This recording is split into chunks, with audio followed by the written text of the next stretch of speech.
Hey guys, welcome back to the channel. So I got a 2006 9.3 Saab 2.0 turbo. It is a convertible, which does matter when you're ordering parts. In this video, we're going to replace the front struts and also the rear shocks and springs. So I just want to show you the parts quick. This is an awesome kit from esaabparts.com. So the front suspension assembly kit, it was $650. It is part number 935000052, and it's all Bilstein, it's all OEM parts. And then the rear kit is 93001401. And this kit is very well laid out. I've never ordered parts from this company before, and I wish they were an aftermarket or an OEM company for every manufacturer, because this stuff is really nice.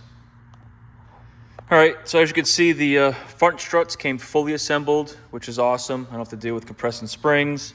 And you'll see right on the sticker here, 2006 9.3 convertible 2.0. It does matter for spring rate. You got to get the right springs. So you just want to denote what you got. Brand new sway bar end links, hardware kit, which I took everything out and laid it so you could see it. Has the size, and it actually has the torque specs right on the baggies, which is phenomenal.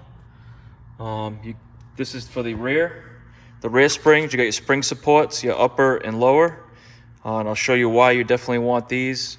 New springs, and then the rear shocks came fully assembled with the top supports, the top mount. And then here's some of the old stuff. I took apart one side, but I am going to film the driver's side, just so you can get an idea of how I did this.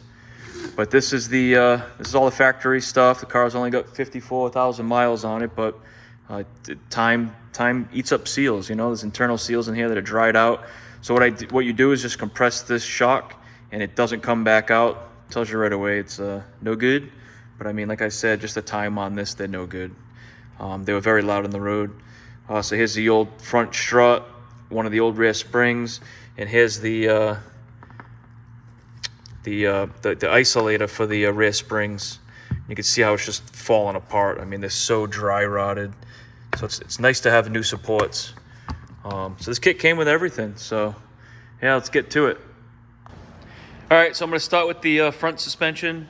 First thing I'm going to do is take out this sway bar end link, 18 millimeter socket, and then on the back side here, there's a two flats for a 17 millimeter wrench. It's just a quick shot of the two flats I'm talking about on the back side. They're hard to see when it's together, but they are there. That's a 17 millimeter wrench on those flats, so you can hold the entire spindle from turning as you're getting that nut off. All right, I'm going to take off this 10 millimeter bolt here, get this bracket out of the way. All right, get the bolt out, bracket's loose. Next thing is this C-clip. You put a screwdriver right here and give it a quick little tap, and it'll pop out. And then you can just finish it off from the inside. Should be able to just pry that right off. Bingo, bango. And then this guy come right out, pull towards you.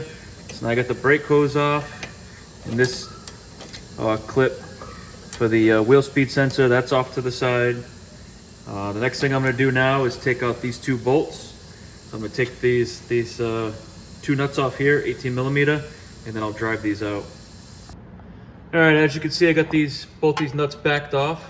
So what I'm going to do is put a socket on here so I don't damage the bolt itself. They did come with new bolts, but it's just best practice. So I'm going to put this socket on here, and then I can whack the end of the socket itself to push both these bolts out. All right, so I did that, drove those through, and as you can see, these bolts are splined. Once it gets past that spline, they're pretty loose, they're ready to come out. So I'm gonna take those nuts off, finish popping those out, and then we can lean this whole knuckle forward, and then we just got the bolts up top to get the strut out. All right, as you can see, I got both bolts out. So all I'm gonna do now is put a small pry bar in between the knuckle and the strut, and just pry it away. This will be a lot easier with two hands.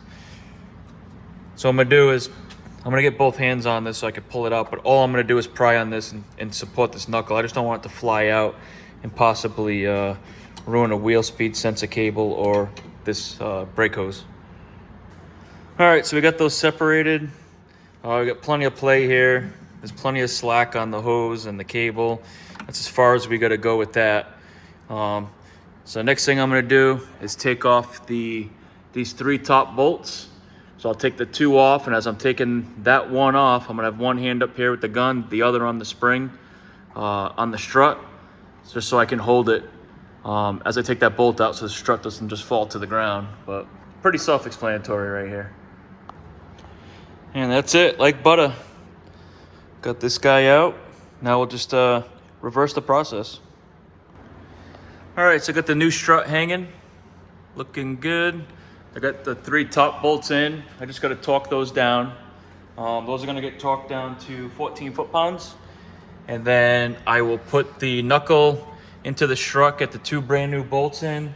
The strut to knuckle bolts are 59 foot-pounds plus 135 degrees. I will torque those. And then after that, it's the bracketry. And that's it. Put the wheel back on and the front suspension's done. All right, so that's a wrap with the front. Pretty straightforward. Buying this fully assembled is huge. I think anybody can do this in the driveway. The last thing I did was the sway bar end links, and that was 47 foot-pounds. But yeah, everything's pretty straightforward. Again, you could do this on your own, in your own driveway. Basic hand tools. I didn't even use a jack on the bottom of the knuckle. I was able just to move it by hand. So now I'm going to move on to the rear. All right, as you can see, I'm in the rear of the car. We're going to be replacing this shock and this coil spring. To do that, the first thing I'm going to do is get the shock off. So I don't have special sockets, but I use a 12-point, 11mm socket for these 3. And then the one at the bottom is a 16mm 12-point. This guy right here. And then I'm going to put that on here, and it fits perfect. Buzz that bolt off, get that shock out of the way. As you can see, we do have a jack underneath this control arm, because eventually we're going to take this bolt out also and split it to pry down on this lower control arm to get that spring out. It sounds more daunting than what it is. If you're doing this in the driveway, get a jack stand underneath the car to support everything, because you're going to want to take the weight off of this control arm, and you obviously using the jack. So you're gonna need a jack stand too if you're doing this in the driveway. But first things first, let me take out those 11mm bolts. All right, we got those off. This guy's just shaking around. It's all aluminum, so we're gonna wanna blow out these holes too where the threads are, so we don't ruin the threads as we're putting the new bolts in. So now I'm gonna put a 16mm socket on this guy right here and get the shock out of the way. All right, we got that shock out of the way, came out with no issues. This is the old one here. If I push down on it, check to see if it recoils back at all. As you can see, it's stuck. It's not pushing back out. It's just the internal seals over the years have probably dried up. All right, for our next trick, we're gonna get this lower control arm bolt out. This is a, what do I got here? 14mm 12-point. Fits on there nice and snug. I'll just get a backer wrench for this nut back here. I forget what size that is. I believe it's 18, could be 17, but I'll let you know in a second. All right, so that's 18mm, just like I said before, to hold on to that nut. So we're gonna buzz this guy out of here. Again, make sure you got your jack supporting all the weight while you're taking this bolt out, so this thing doesn't pop down on you. All right, I got the bolt out. You can see it only moved just a little bit. I'm gonna start letting the tension off the jack so that I can get this knuckle out of the way to be able to get a bar in this control arm to pry down to get this spring out. All right, so you can see there, that's how much tension is on this. I push up on this spring. I can't really push it up. I'm gonna have to use the jack to get it back on, but that's how much this spring is sprung, I'll call it. So you wanna be careful. You wanna make sure your hands are clear when you pop this thing. So what I'm gonna do now is put a pry bar right in there. I'm not gonna be able to do this with one hand, but just to give you an idea, put the bar in there and I'm gonna push down on this control arm and push it right out of the way. And if you can see at the bottom, it's not even connected right now. But I just need 2 hands to be able to pull it off the car itself, the unibody. All right, came out no problem. I just got to get this rubber isolator out of here, absorber, whatever you want to call it. I'll clean up this right here where the lower one sits. And again, it came with new absorbers, so I'm not even going to take this one out of the spring. And we'll reverse the process and put this guy back together. We're almost there. All right, so no magic there. I just put the rubber isolators in, whatever you want to call them, absorbers, top and bottom. The one thing you want to do is turn this upper spring so that it's sitting flush.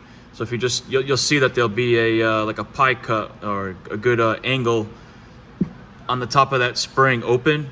Well, if you just keep twisting the spring, you'll get it to the point where it's sitting nice and flush like that. So you just want to make sure that's sitting square. And then when you jack this up, this end will be square. It's just the way the spring's designed. So I got the jack under it. I'm going to jack this thing back up so I can get the bolt back in. All right, so as you can see, I got that lower bolt in, and I have the jack still under it. So what you want to do is jack the car up so that it basically comes off your jack stand, or if you're using a lift. This is loose right now. All the weight is on the jack. That's when you want to torque this so it doesn't bind on you. So that's 110 foot-pounds. That's torqued. I'm going to let it down, and then we're going to install the shock. All right, so I got the shock back in. I torqued these down. Torque specs 39 foot-pounds. I went to 40. And then the lower bolt down here, this guy's 110. So these are all torqued. Suspension's in. Front and rear is done. I'm just gonna get the wheels on it, get it down on the ground, bounce it a couple of times, and then take it for a ride. All right, guys, that's a wrap. I took it for a nice long ride. I hit some pretty good bumps. That shaking's not there anymore. That thud sound of a bad strut is gone. You don't really realize how bad your suspension is until you replace it. This car rides phenomenal now. Handles very good. So yeah, if this video helped you, if you liked it, think about subscribing and give me a like. It helps out my channel tremendously. I'll see you in the next one, guys.